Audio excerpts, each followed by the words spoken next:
Salve, salve galera, Fernando Gasparetto na área para mais um vídeo. E hoje eu vou estar falando de mais um livro. Vocês sabem muito bem que eu gosto de comentar sobre livros, sou professor de literatura, mas dessa vez eu não vou falar sobre um livro de ficção, um livro de literatura. Eu vou comentar a respeito deste livro aqui, ó. Não Leve a Vida Tão a Sério. Um livro curtinho do autor Hugh Prater. É um campeão de vendas, é um best-seller. O livro tem, vamos considerar aqui, 156 páginas. Um livro tranquilo para se ler, apesar de que eu acreditava que leria o livro um pouco mais rápido do que eu li. Eu não achei a leitura tão fluida, assim, minha identificação pessoal. Me interessou a temática, eu fiquei curioso, foi extremamente interessante, gostei do livro, mas eu li num tempo um pouco mais extenso do que eu leria, em virtude de eu não ter considerado a leitura tão simples, tão fluida assim. Mas eu tirei, claro, uma série de lições preciosas e eu gostaria de comentar com vocês, compartilhar com vocês algumas coisas que eu aprendi. Primeira coisa que eu achei extremamente curioso, e já dá para tirar várias lições do livro, o título do livro em inglês é The Little Book of Letting Go. Let it go, let it go. O pessoal traduz, né, na musiquinha em português do Livre Sou, Livre Sou. Tem a ver com isso. O let it go é deixar ir, né, deixar acontecer, deixar pra lá alguma coisa. E esse é o pequeno livro do deixar ir, deixar as coisas irem. Não leve a vida tão a sério. Eu acho que encaixou bem, sim, a temática, mas eu gostei, eu acho que me soou bastante curioso o título. Eu fui anotando algumas coisas e vou compartilhar com vocês. Ele fala que nós temos duas mentes. Uma mente íntegra e tranquila e uma outra mente fragmentada e ocupada. Uma mente em conflito, que ele diz. E aí ele fala que sempre... Bom, a gente sabe que existe uma lei que diz que toda ação gera sempre uma reação. Mas a nossa reação, segundo o autor Hugh Prater, deve ser sempre de acordo com a nossa mente íntegra e não com a nossa reação não deve ser baseada na nossa mente em conflito.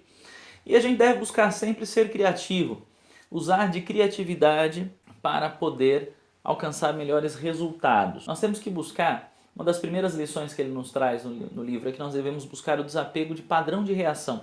Eu acho interessante, em alguma das partes aqui da minha anotação eu anotei isso, que ele fala sobre um círculo vicioso de emoções, de padrão de reação e de comportamento. Nós nos viciamos a ter determinados tipos de comportamento e aí em toda situação em que surge alguma situação em que eu tenho um padrão de reação, a minha mente já está assim, é a minha oportunidade de reagir dentro deste padrão, porque eu já estou completamente habituado e viciado. E aí eu preciso abrir mão disso. 3 coisas, eu achei preciosa essa lição.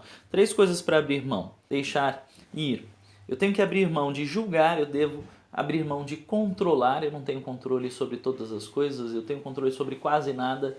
E o ser humano tenta estar sempre no controle de todas as coisas. Quando a gente abre mão do controle, a gente é mais feliz. E nós temos que abrir mão do ser dono da verdade, ok?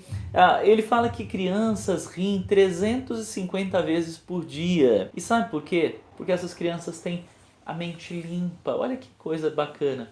Num dos capítulos ele fala que nós adultos já acumulamos tanto lixo mental, a gente precisa fazer uma limpeza na nossa mente, tirar tudo que é lixo para que a gente possa ser mais feliz assim como as crianças novamente.